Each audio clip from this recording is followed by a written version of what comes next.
Mes amis, vous avez vu les images terrifiantes de ces barcasses infâmes qui déversent leur cargaison de migrants dans la Méditerranée, 300 morts par-ci, 700 noyés par-là, c'est monstrueux. Heureusement, l'Europe, enfin consciente de la coupable pusillanimité dont elle a fait preuve ces dernières années vis-à-vis de tous ces pauvres bougres qui risquent leur vie pour essayer de la rejoindre, a décidé cette fois de réagir vigoureusement afin de mettre un terme à cette situation insupportable sur le plan humanitaire et moralement intolérable d'une manière générale.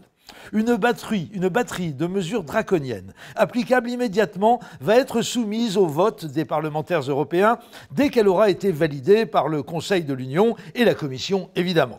Première mesure draconienne. La minute de silence en hommage aux victimes de la Méditerranée durera désormais 2 minutes entières lorsqu'elle sera effectuée par le Conseil de l'Union européenne, 3 minutes si c'est la Commission qui en est en charge, et 5 si elle a lieu dans l'enceinte du Parlement de Strasbourg. Je ne sais pas si vous vous rendez compte, mais 1 minute de silence qui en dure 5, c'est absolument sans équivalent dans toute l'histoire des institutions démocratiques occidentales. Naturellement,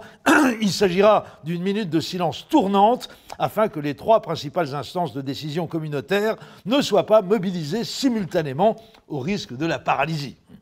Deuxième mesure draconienne, des lâchers massifs de bouées prégonflées seront opérés à titre préventif sur toutes les routes maritimes supposément empruntées par les embarcations remplies de migrants. La décision n'est pas encore complètement finalisée sur le plan administratif, mais en principe, il devrait s'agir essentiellement de bouées canards qui sont les plus susceptibles d'être adoptées spontanément par les migrants au moment où ils tombent à l'eau. La plupart étant de confession musulmane, on évitera autant que possible les lâchers de bouées petits cochons ou encore tête de toutou, de même qu'on s'abstiendra de jeter à la mer des bouées crocodiles afin de ne pas raviver les peurs ancestrales des naufragés d'origine subsaharienne.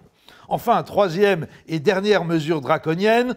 étant aujourd'hui établi qu'une écrasante majorité des migrants qui traversent la Méditerranée ne sait pas nager, le Conseil de l'Union européenne a décidé de régler ce problème en remontant à sa racine. C'est pourquoi, en collaboration avec ses prestigieux partenaires de l'action humanitaire que sont la Fondation Maud Fontenoy ou encore la Fondation Balkany pour le développement, l'Europe va envoyer dans tous les villages de pays africains dénués de débouchés maritimes et donc privés de plage, des kits d'apprentissage de la natation comprenant une piscine gonflable, 2 paires de brassards et de frites, un manuel de brasse coulée et de nage papillon et un guide pratique du bouche à bouche et du massage cardiaque. Pour des raisons économiques évidentes, l'acheminement de ces matériels dans les villages concernés supposera l'interruption immédiate de toute autre action d'aide au développement en cours d'origine européenne, que ce soit le creusement d'un puits, l'aménagement d'une école ou l'organisation d'une campagne de vaccination. Celles-ci reprendront bien sûr dès que tout le monde saura nager.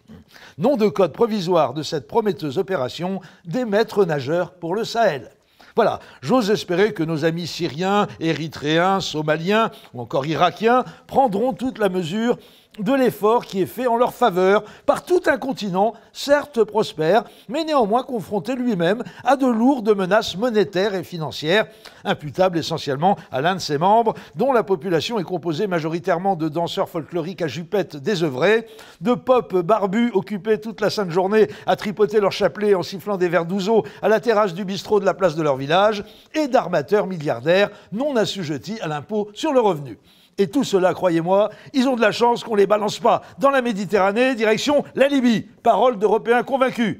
À lundi prochain.